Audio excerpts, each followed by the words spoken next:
प्यारे बच्चों और दोस्तों, आप लोगों के सामने रीजनिंग की बड़ी प्यारी सी वीडियो लेकर के इस वीडियो में दोस्तों इस टाइप की हम लोग वेन डायग्राम के क्वेश्चन हो, कोडिंग डिकोडिंग के क्वेश्चन हो, मिसिंग नंबर वाले क्वेश्चन हो, सीटिंग अरेंजमेंट के क्वेश्चन हो, ब्लड रिलेशन के क्वेश्चन हो, घड़ी वाले क्वेश्चन हो, डाइस वाले क्वेश्चन हो, यानी कि इस वीडियो में हर टाइप के क्वेश्चन देखने को मिलेंगे। अगर आप SSC, railway, bank, UPC set, CTET और यूपी पुलिस कांस्टेबल जिसका री एग्जाम 6 महीने में होने वाला है दोस्तों, उसकी तैयारी करें या SSC GD की तैयारी करें तो ये वीडियो आप लोगों के लिए बहुत ही इंटरेस्टिंग और धमाकेदार होने वाली है। तो चलिए देरी न करते अपने पहले क्वेश्चन से स्टार्ट करते हैं। उससे पहले बता दूं कि ये पार्ट 10 है, इससे पहले पार्ट 9 बना चुका हूँ। डिस्क्रिप्शन बॉक्स में सभी की लिंक मिल जाएगी। और एक बात बता दूं, अगर अपना है तो टेंशन लेने की जरूरत नहीं, क्योंकि सारे क्वेश्चन हम बेसिक कंसेप्ट के साथ सीखेंगे और साथ साथ ट्रिक भी जानेंगे ताकि एग्जाम में आप सेकंडों में उसको सॉल्व कर सके। चलिए देरी नहीं करते अपने पहले क्वेश्चन से स्टार्ट करते हैं। पहला क्वेश्चन घड़ी का दोस्तों, क्या कह रहा है पहले इसको पढ़िए। थोड़ा सा कंफ्यूजन वाला है लेकिन मैं बता दूंगा एक तरीका।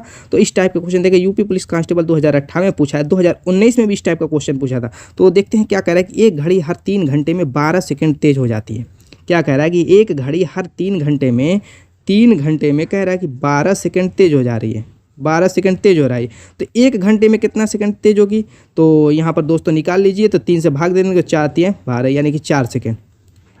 एक घड़ी 3 घंटा में 12 सेकंड तेज हो रही है तो एक घंटा में 4 सेकंड तेज होगी। क्लियर है, कोई दिक्कत नहीं। चलिए आगे पढ़िए। यदि इसे रविवार को दोपहर 3 बजे ठीक सेट किया जाता है, कह रहा है कि इसको संडे के दिन 3 बजे दोपहर में 3 PM पर सेट किया जाता है, तो यह मंगलवार की सुबह 10 बजे कितने बजे का समय दिखाएगी।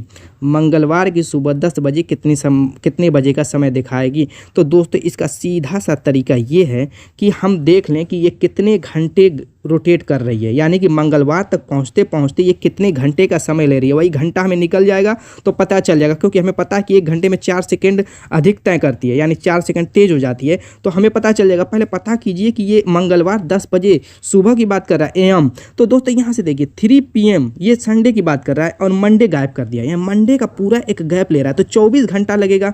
मंडे को 3 PM तक पहुंचने में दोस्तों कितने घंटे का समय लेगी, 24 घंटे का। ही तो पूरा एक दिन का हो गया। लेकिन जब मंगलवार की बात कर रहा है तो सुबह 10 बजे की बात कर रहा है, 3 PM की बात नहीं कर रहा है कि पूरा 24 घंटा फिर ले लेते। लिए कितने की बात कर रहा है, 10 AM की बात कर रहा है। तो 10 AM तक पहुंचने में कितने का समय लगी वो देखिए।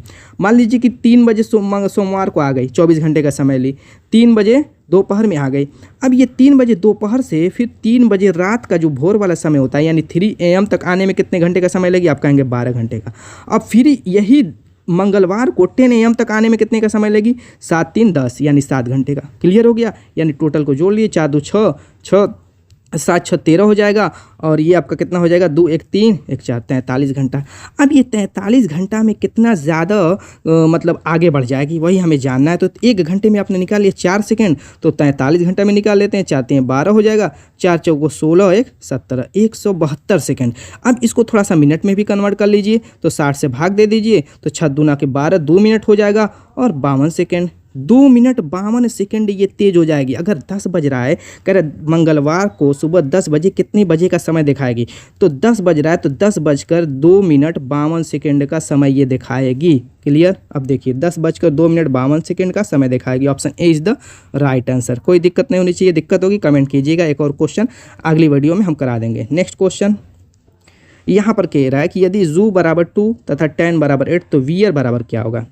कोडिंग डिकोडिंग का है। जू बराबर 2 लिखा है, कैसे लिखा है जू बराबर 2 वो हमें पता करना है। तो आप जानते हैं कि ZOOO होता है और A to Z आपको पता होनी चाहिए नंबरिंग इसकी 1 से 26 तक, ये तो याद होनी चाहिए। याद कैसे होगा, रटने से नहीं होगा। जब 10-20 क्वेश्चन प्रैक्टिस करेंगे खुद ब खुद आ जाएगा। मैंने भी वैसे किया, रटा नहीं है दोस्तों, इसको कुछ प्रैक्टिस किया, इतना ज़्यादा हम लोग प्रैक्टिस करते हैं कि वैसे ही याद हो जाता है। अब यहाँ पर देखिए Z होता है 26, O होता है 15, O होता है 15, इनको हम जोड़ लेते हैं। 15 दूना 30, 20 50 56। लेकिन यहाँ पर आया 2, यहाँ पे आ रहा है 56। कोई बात नहीं, इन दोनों अंकों को जोड़ लेते हैं। 56 के दोनों अंकों को जोड़ेंगे तो 56 11 हो जाएगा। तब भी 11 आ रहा है, 2 आ रहा है। इन दोनों अंकों को फिर जोड़ लेते हैं। कब तक जोड़ेंगे, जबकि एक अंक में ना कन्वर्ट हो जाए। देखिए 2 में कन्वर्ट हो गया, अब छोड़ देंगे, 2 आया है। चलिए यही लॉजिक इसमें भी ट्राई करते हैं, क्या सही है। तो 10 में क्या होता है, T 20 होता है, A 1 होता है और N 14 होता है। अब इनको जोड़ेंगे, 14 15 20 35 हो जाएगा। और इन दोनों अंकों को जोड़ लीजिए, 3 और 5 8 हो जाएगा। चूंकि एक ही प्रोसेस में आपका जो दोस्तों एक अंक में कन्वर्ट हो गया 8, दूसरे में जाने की जरूरत ही नहीं पड़ी। तो इसमें क्या 2 में जाना पड़ा, क्योंकि एक में कन्वर्ट नहीं हुआ था। जब तक एक अंक में कन्वर्ट ना हो तब तक हमें ये काम करना था। तो यहाँ पे 8 हो गया। देखिए 10 बराबर 8 लिखा है, वैसे ही वार बराबर भी निकाल लेते हैं। तो यहाँ पर देखिए W23 A1 R18, तो कितना हो जाएगा 8 1 9 9 3 12 और 1 2 1 3 3 1 4 42, कितना हो गया दोस्तों 42। अब इन दोनों अंकों को जोड़ लेते 4 2 6, ऑप्शन 3, कोई दिक्कत। Next question. अब ये क्या है कि इधर उधर दिया हुआ है, ये एक सिस्टम में नहीं दिया हुआ है, एक क्रम में नहीं दिया हुआ है, उल्टा सीधा दिया हुआ। पहले वर्षा दे दिया, वाष्पीकरण दिया हुआ, जल दिया हुआ, संघनन दिया, बादल दिया। हमें इसको एक क्रम में सेट करना है कि पहले होता क्या है, पहले होता क्या, उसके बाद क्या होता है, उसके बाद क्या होता है। जैसे खाना खाने जाते हैं, कोई भी काम करने जाते हैं, एक सीरियल प्रोसेस पे तो करते हैं। सफ़र करना है तो आप क्या करते हैं, घर से निकलते हैं नहा धो करके, पॉकेट में पैसा रखते हैं, उसके बाद जाते हैं बस स्टॉप पे या रेलवे स्टेशन पे जाते हैं, टिकट खरीदते हैं, उसके बाद वहाँ पे अंदर जाते हैं। तो इस तरीके से पूरा एक प्रोसेस, सीरियल प्रोसेस। ऐसा तो है नहीं कि घर ही में आपकी ट्रेन आ जाएगी लेकर के उड़ जाएगी, तो ये ऐसा नहीं होने वाला। तो उसी प्रोसेस में इसको सेट करना है एक सीरियल क्रम में। तो देखिए वर्षा दिया हुआ, वाष्पीकरण दिया हुआ, जल दिया हुआ, संघनन, बादल, इन सब के बारे में आपको जानकारी होनी चाहिए, तब तो कर पाएंगे। तो इसमें क्या होता है, देखिए पहले जल यानी चौथा नंबर है आपका जल, सी होता है। उसके बाद क्या होता है, जल के बाद दोस्तों इसका वाष्पीकरण होता है। जल का क्या होता है, वाष्पीकरण होता है। आप जानते हैं बायोलॉजी में पढ़े होंगे, जल का वाष्पीकरण होता है तो उससे क्या होते हैं, बादल बनते हैं। आप जानते हैं कि जल का वाष्पीकरण होता है, जब धूप निकलती है जल क्या होता है, वाष्प के रूप में ऊपर उठता है और उसी से क्या होते हैं, बादल बनते हैं। और जब बादल बनते हैं यानी CBE, देखिए ई था तो ई हमने लिख लिया, बादल बनते हैं। और उसके बाद उसका संघनन होता है, D, देखिए D वाला संघनन होता है। और उसके बाद आपकी वर्षा होती है, A। तो CBEDA, इस तरीके से हमने क्रम में सेट कर लिया। देखिए CBEDA, option C is the right answer. Next कह रहा है कि विषम संख्या चुनिए। इसमें विषम संख्या यानी कि इन चारों में एक ऐसी संख्या जरूर होगी जो 3 से बिल्कुल अलग होगी। जैसे यहाँ पर देखिए 3/7 है, 7/2 है, 4/13 है, 13/16 है। तो ऊपर और नीचे का ध्यान दीजिए कि अंश छोटा हर बड़ा।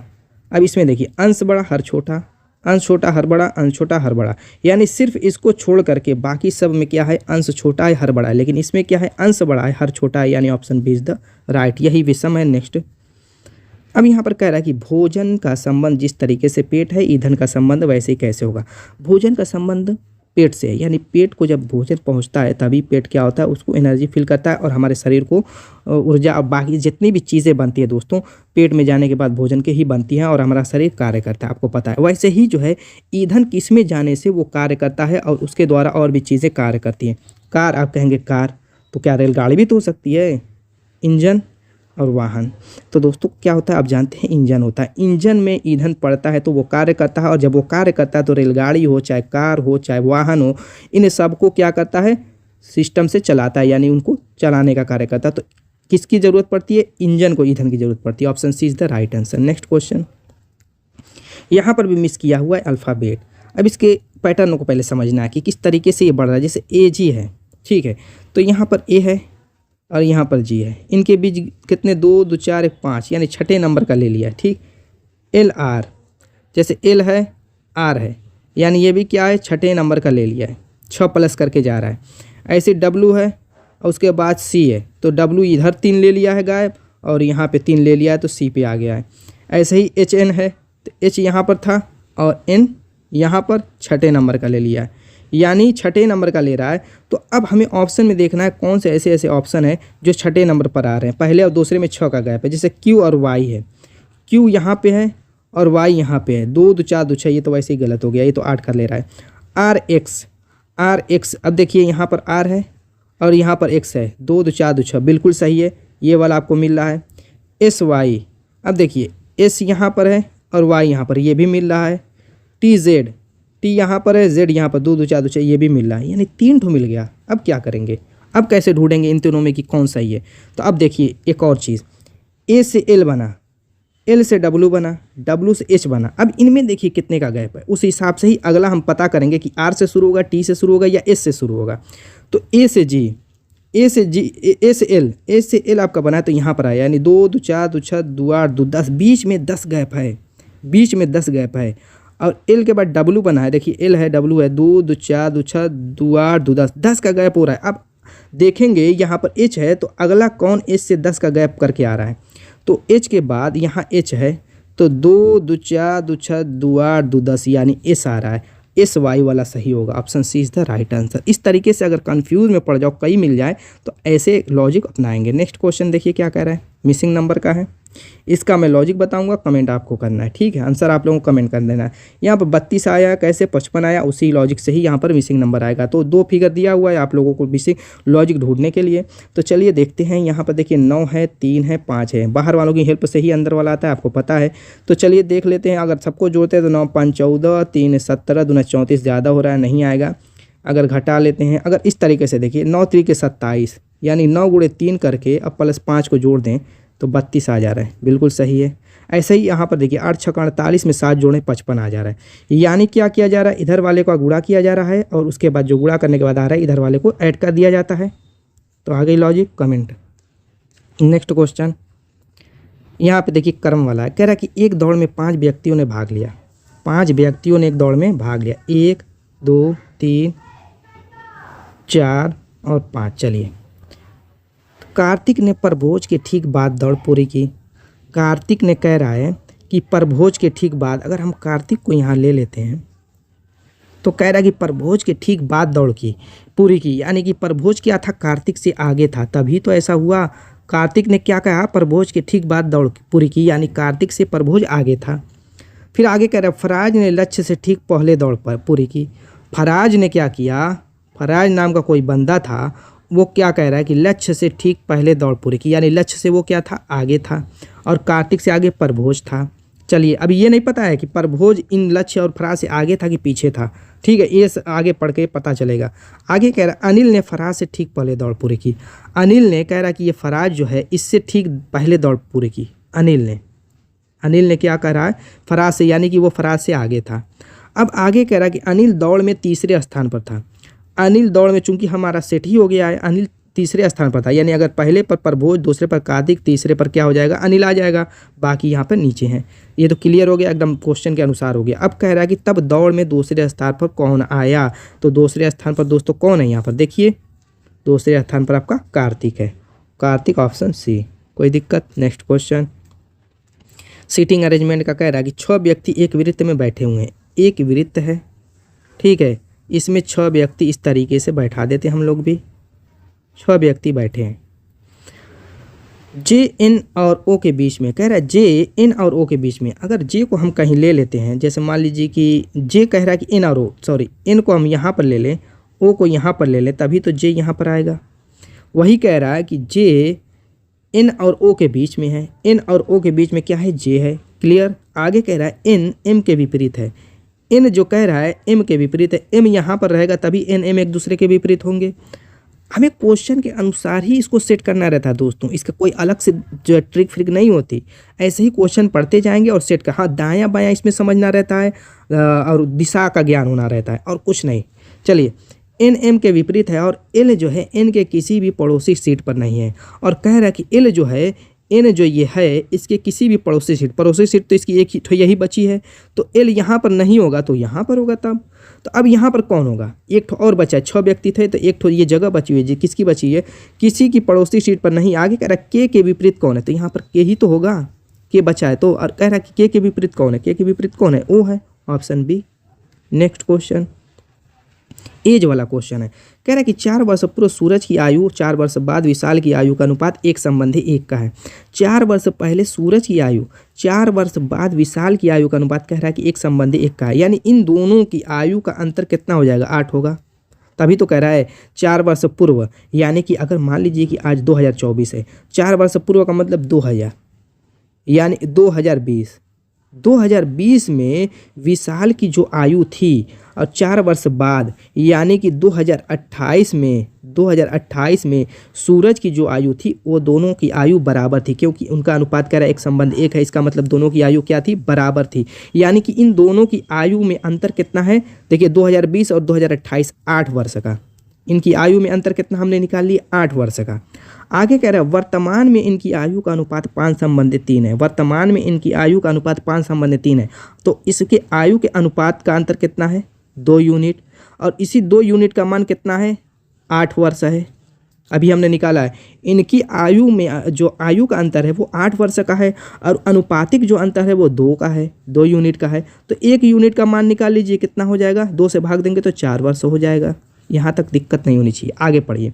4 वर्ष बाद सूरज की आयु का 4 वर्ष पहले विशाल की आयु से अनुपात क्या होगा। आप उल्टा कर दिया है। पहले कह रहा था कि 4 वर्ष पूर्व सूरज की आयु और 4 वर्ष बाद विशाल की आयु का अनुपात एक संबंध एक है। अब कह रहा है कि 4 वर्ष बाद सूरज की आयु और 4 वर्ष पहले की विशाल की आयु का अनुपात याद कीजिए।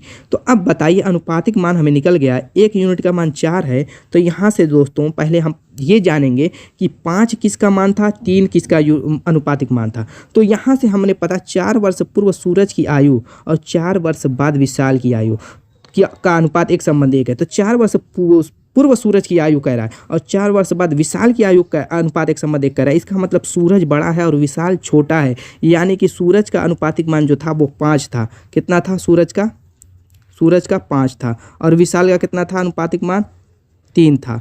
अब यहाँ से जो है एक अनुपातिक मान का मान हमारा 4 वर्ष आया है, तो सूरज का 5 है तो 5 चौको 20, इसकी 20 वर्ष हो जाएगी वर्तमान आयु, और विशाल की कितनी हो जाएगी, 4 तिये 12 वर्ष हो जाएगी।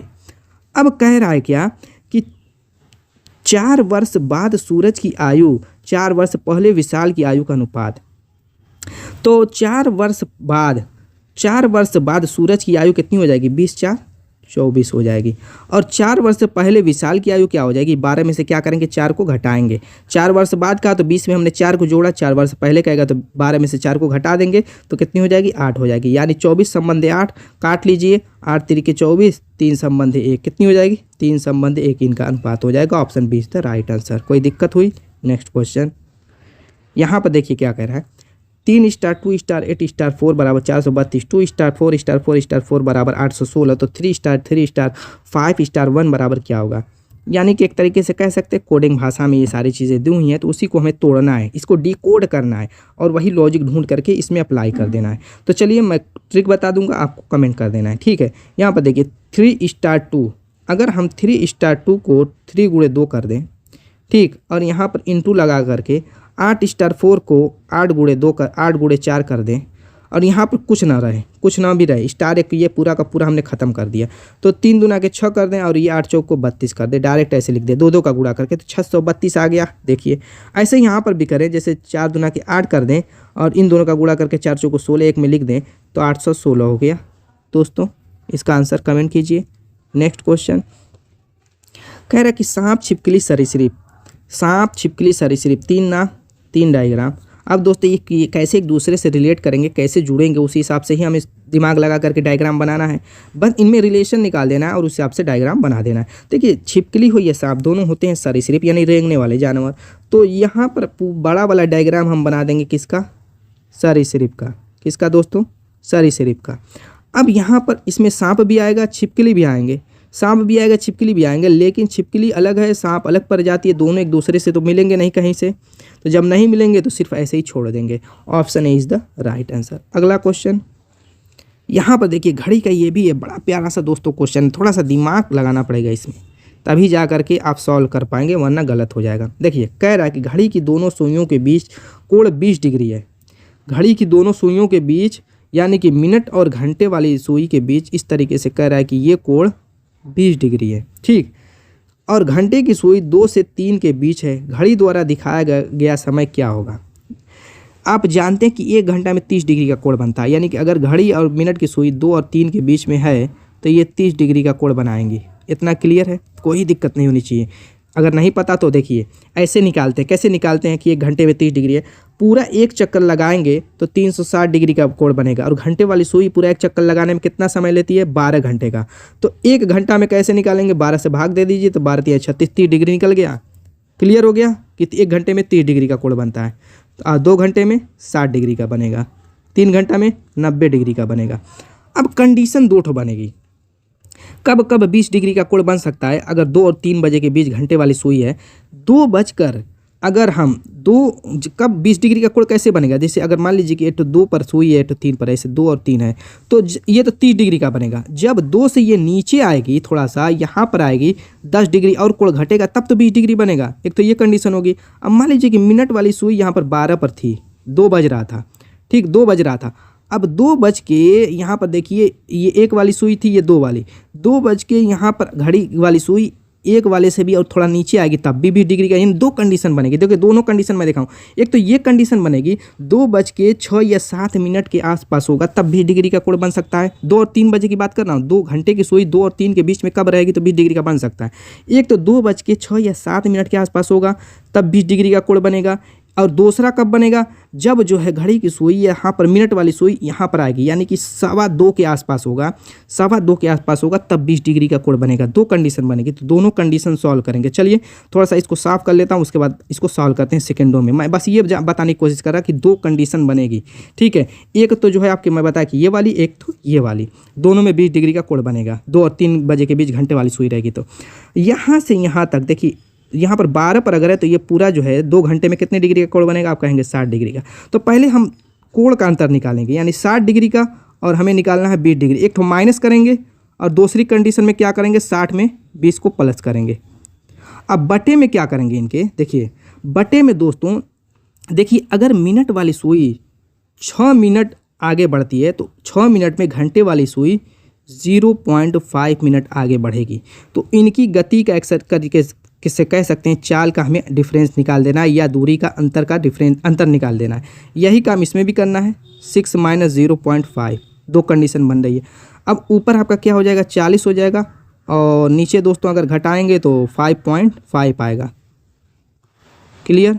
अब इसको काट लीजिए, ये दशमलव हटेगा तो ये 400 हो जाएगा, 5 से काटेंगे 5 वाले 40, 80 हो जाएगा, और ये काटेंगे तो 11 हो जाएगा। 11 से काटेंगे तो 11 7 77 हो जाएगा, और 3/11, 7 सही 3/11, यानी कि 2:07 सही 3/11 एक तो समय आएगा, जबकि घंटे और मिनट की सुई 20 डिग्री का कोण बनाएगी। एक कंडीशन ये बनेगी। दूसरी इसमें जोड़ेंगे तो ये हो जाएगा 80 बटे में 5.5, और ये 800 हो जाएगा, दशमलव हटाएंगे तो 5 से काटेंगे तो दोस्तों हो जाएगा 160 बटे में 11। 160 बटे में 11, 11 से काटिए, 11 करने 11, और बचा दोस्तों आपका कितना, 5, 11 चौको 44, दोस्तों 6 बटे में 11, यानी 14 सही, यानी 2:14 सही 6 बटे में 11, ये 2 टाइम बनेगी।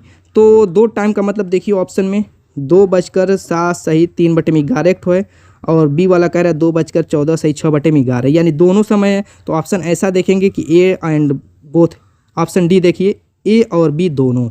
तो आपको समझ में आ गया होगा। इस कंडीशन में 2 ऐसी कंडीशन बनेगी इसमें कि जो है 20 डिग्री का कोण बनाएगी। चलिए नेक्स्ट देखते हैं।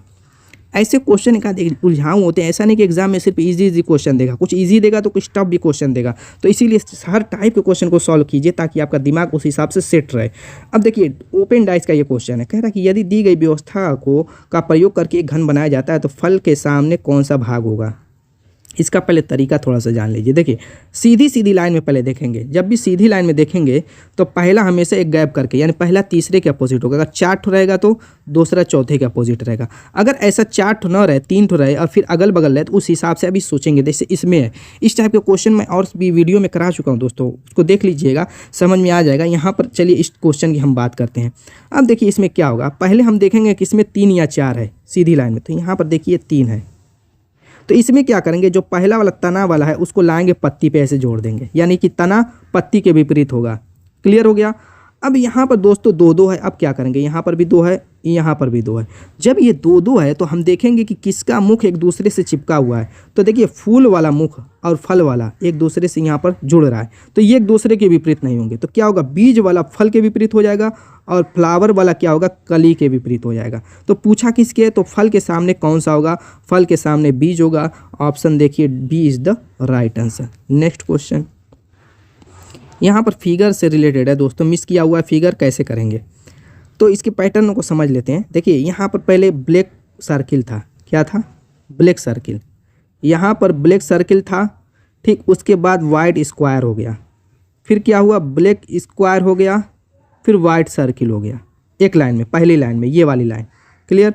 अब दूसरी वाली ये वाली देखते हैं, त्रिभुज ब्लैक था, ईंट वाइट था, ठीक, फिर ईंट ब्लैक हो गया, क्लियर, और त्रिभुज वाइट हो गया। पैटर्न को समझिए, त्रिभुज वाइट, ईंट ब्लैक।